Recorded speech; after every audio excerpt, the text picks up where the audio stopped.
Assalamualaikum warahmatullahi wabarakatuh. Jumpa lagi dengan saya untuk kelas 11 ya. Kali ini adalah part pertama untuk bagian pertama tentunya untuk materi saya untuk matematika wajib ya. Jangan sampai di masa-masa sulit ini kalian tidak mendapatkan apa-apa dari sekolah ya. Di sini saya berusaha untuk membuatkan video kalian layaknya sebagaimana saya mengajar seperti di kelas-kelas pada umumnya sewaktu dulu ya, sebelum kita kena musibah wabah corona di sini ya. Oke, kita mulai saja.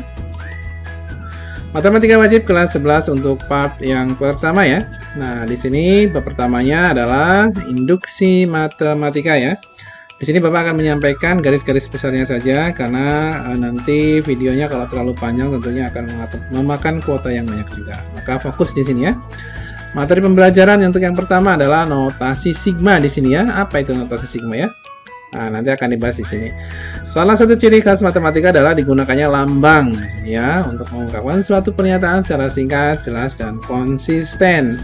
Yang jika dinyatakan menggunakan kalimat biasa cukup panjang. Jadi dengan bahasa matematika tentunya kalimat yang panjang akan menjadi sangat singkat sekali di sini ya. Nah, di sini di antara lambang dalam matematika salah satunya adalah sigma. Nah, ini dibaca sebagai sigma di sini ya. Nah, sigma. Lambang ini digunakan untuk menuliskan secara singkat penjumlahan n suku. Nah, pengertiannya, perhatikan penjumlahan bilangan-bilangan berikut ini. 1 ditambah 2 ditambah 3 ditambah 4 sampai terakhir adalah ditambah 60. Jika semua suku-sukunya ditulis, cara penulis penjumlahan tersebut kurang efektif. Apalagi banyak bilangan yang dijumlahkan adalah semakin besar ya. Nah, ini kalau dijumlahkan semua, ditulis semua suku-sukunya kan panjang sekali. Nah, dengan menggunakan notasi sigma, penulisan tersebut dapat disingkat menjadi, nah ini kalau menggunakan notasi sigma cukup seperti ini. Nah, berarti ini sigma, ini kalau dibaca ya, sigma K dengan batas atasnya 1, batas bawahnya 60. Nah, ini atau juga boleh sigma K yang bergerak mulai dari K sama dengan 1 sampai K sama dengan 60. Juga boleh. Huruf K digunakan sebagai variabel penjumlahan yang akan bergerak mulai 1 dan bertambah 1 sampai mencapai 60 di situ. Bilangan 1 disebut batas bawah atau nilai awal, 60 disebut batas atas atau batas akhir ya dari penjumlahan ini. Lanjutkan. Nah, ini untuk umum ya, kalau dijabarkan seperti ini. Sigma UK untuk K sama dengan I, batas bawahnya ya, batas atasnya N, maka kita jabarkan menjadi U1 ditambah U2 ditambah U3 sampai terakhir adalah ditambah UN. Berhenti di N di sini ya. Nah, berarti nanti kalau dimulai dari 1 berarti nanti U1 itu kan sebagai K-nya ya, nanti K-nya itu bisa dalam bentuk umum rumus itu bermacam-macam ya. Kalau bentuknya K saja berarti nanti 1 tambah 2 tambah 3 kan seperti itu. Mudahnya begitu. Nah, ini biar lebih jelasnya. Keterangan dari pola di samping adalah I-nya itu adalah batas bawah, N-nya adalah batas atas, K-nya adalah indeks, UK-nya adalah suku umumnya di sini. Contoh, nyatakan dalam bentuk penjumlahan sigma N dikali N ditambah 2 untuk batas bawahnya sama dengan 1, batas atasnya sama dengan 5. Berarti nanti berhenti di N sama dengan 5 gitu ya. Nah, tinggal dimulai saja nanti. Sigma itu kan penjumlahannya, sigma sum itu penjumlahan. Berarti nanti di sini adalah penjumlahan. Nah, penjumlahan dari ini diganti 1, ditambah ini diganti 2 N-nya, ditambah ini diganti 3 N-nya. Sampai ini diganti 5 yang terakhir ya untuk N-nya. Maka nanti ini bisa dituliskan N dikali N plus 1, berarti N-nya mulai diganti 1. 1 dikali 1 tambah 2. Tuh. Kan ditambah. Sekarang 2, karena tadi 1 sudah. 2 dikali 2 tambah 2. Nah, 2 kali 2 tambah 2. Yang terakhir diganti 5. Berarti ada 5 dikali 5 ditambah 2. Nah, itu ya. 1 tambah 2, 3 kali 1. Tuh. 2 tambah 2 kali 2. Nah, 2 tambah 2 kan 4 ya. Nah, sampai yang terakhir adalah 5 tambah 2, 7 dikali 5. Tuh. Nah, maka nanti tinggal dijumlahkan saja. Nah, 1 kali 3, 3. Yang terakhir adalah 5 kali 7, 35. Begitu. Ini penjabarannya seperti ini ya. Kalau ditanyakan hasilnya, mana hasilnya? Berarti tinggal dijumlahkan saja. Nah. Selesai.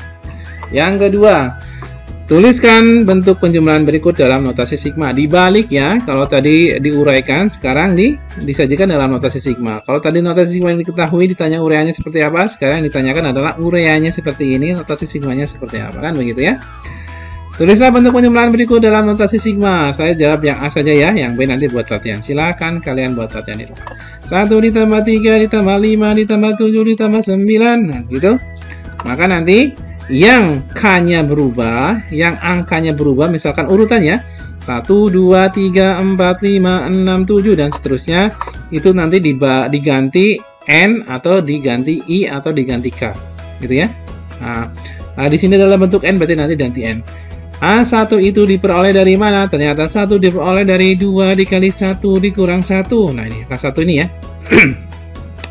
Angka 3 diperoleh dari mana? Ternyata angka 3 diperoleh dari 2 dikali 2 dikurang 1. Nah, ini kan 2. Di sini 2. Di belakang min 1. Di belakang min 1. Coba yang ketiga. Yang ketiga tanggal 5. 5 itu didapat dari mana? Ternyata 5 didapat 2 dikali 3 dikurang 1. Nah, ternyata kan sama kan?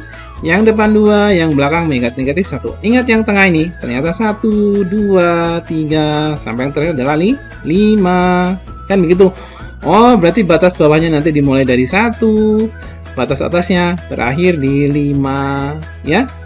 Yang 1, 2, 3, 4, 5 itu kan urutannya bilang asli. Nah, itu diganti boleh I, boleh N. Di sini N berarti nanti 2 dikali N dikurang 1. Kan gitu ya. Sama ini. 2 dikali N. N-nya kan boleh 1, 2, 3 sampai nanti 5. Maka nanti bentuk 1 tambah 3 tambah 5 tambah 7 tambah 9. Bentuk notasi sigmanya adalah sigma 2N min 1. Untuk N sama dengan 1. Untuk batas bawah, batas atasnya adalah 5. Ini ya. Lanjutkan. Nah, ini sifat-sifat notasi sigma di sini. Banyak sekali kalian baca sendiri saja ya. Nah, ini untuk yang pertama, sigma UI untuk batas bawah I sama dengan 1, batas atasnya N, maka nanti jadi U tambah 1 tambah 2, U tambah 3 sama ditambah titik-titik UN. Nah, ini sama kayak tadi. Yang kedua, sigma UI batas bawahnya I sama dengan 1, batas atasnya N, maka nanti akan sama dengan sigma UJ dengan batas bawah J sama dengan 1, batas atasnya N. Ya, ini J itu cuma sekedar simbol saja ya. Kalau ini 1 di sini 1 ya sama aja, ini N sama. Yang ketiga, sigma K batas bawah 1, batas atas N, maka tinggal N dikali K saja. Ini kalau bentuknya seperti ini ya, K ini konstanta. Ya. Dengan itu konstanta, K-nya konstanta 1, 2, 3, 4, 5, 6 boleh ya. Yang keempat adalah sigma K UI, batas bawah I sama dengan 1, batas atas sama dengan N, sama dengan K. Nah, K-nya tinggal taruh depan ya, menyisakan UI. Maka K dikali sigma untuk UI, I sama dengan 1, batas bawah, batas atasnya adalah N. Nah, ini tinggal dibaca sendiri ya. Nah, kita langsung ke contoh soal. Contoh soalnya. Dengan menggunakan sifat notasi sigma, buktikan bahwa sigma 2U dikurang 4 dikuadratkan, U sama dengan 1, batas atasnya N, ini sama dengan 4 dikali sigma U kuadrat, U sama dengan 1, batas bawah, batas atasnya N, dikurangi 16, sigma U, batas bawahnya U sama dengan 1, batas atasnya N, ditambah 16 dikali N. Ya? Maka nanti buktinya berarti ini tinggal dijabarkan saja. Maka nanti ini tinggal dikuadratkan saja. Dikuadratkan berarti 2 kuadrat U kuadrat, nih kan? Nah, 2 kuadrat 4 U kuadrat, ini U di sini enggak usah ya. Saya hapus saja dulu pakai pointer. Pakai Hega. Mana yang saya hapus? Yang akan saya hapus ini U ini. Oh, nggak kelihatan. Ini yang nggak usah ditulis lah, mudahnya begitu ya. Nah, ini nggak usah ditulis. Jadi nanti 2 kuadrat 4 U kuadrat, kemudian 2 dikali negatif 4 negatif 8 dikali 2U berarti negatif 16U, kemudian 4 kuadrat berarti plus 16 ya.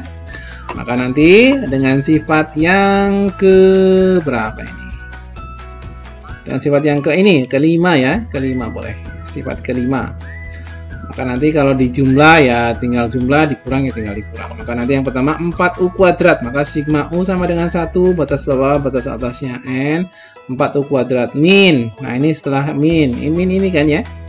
Maka 16U, 16U nya berarti nanti sama. Sigma 16U, batas bawahnya 1, batas atasnya N.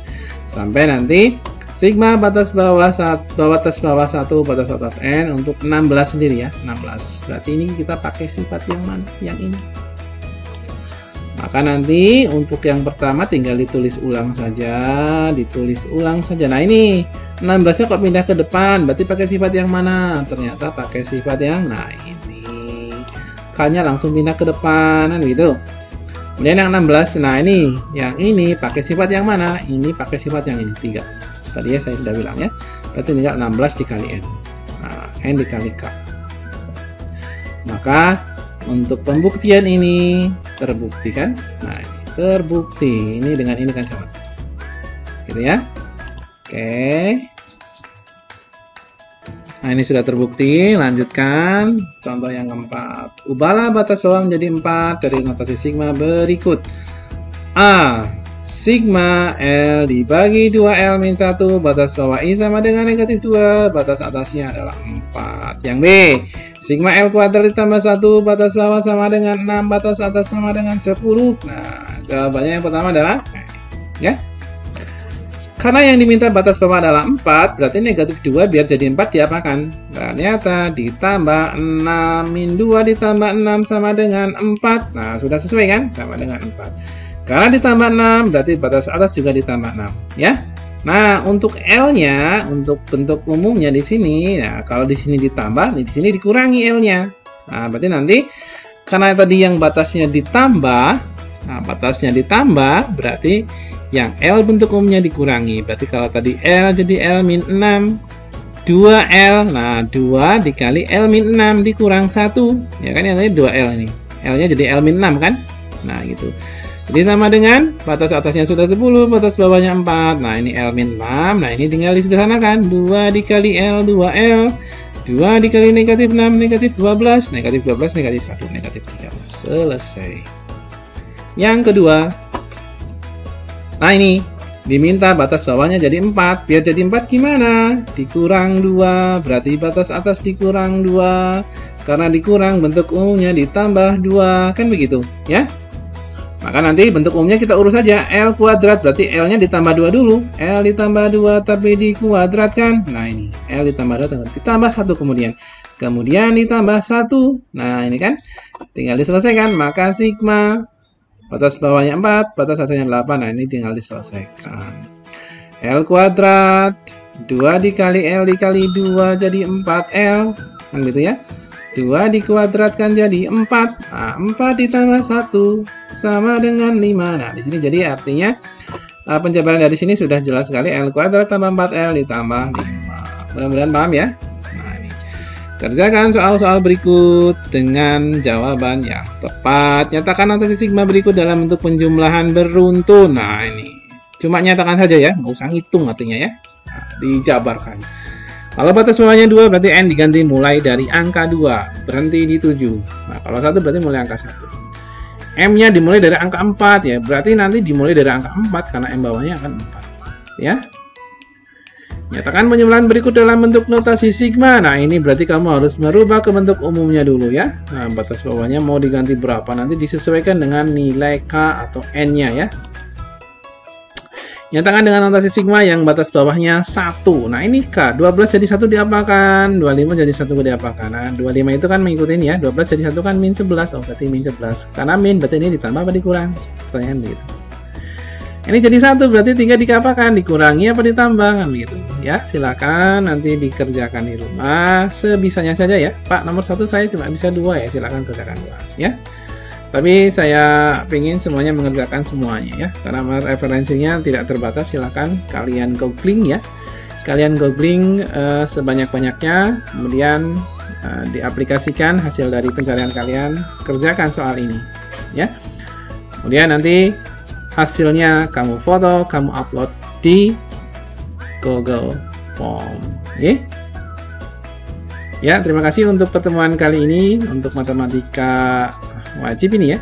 Untuk matematika wajib part yang pertama selesai ya. Nah, selamat bekerja, selamat belajar di rumah ya. Jangan sampai kalian tidak belajar, tidak mendapatkan ilmu sama sekali. Terima kasih.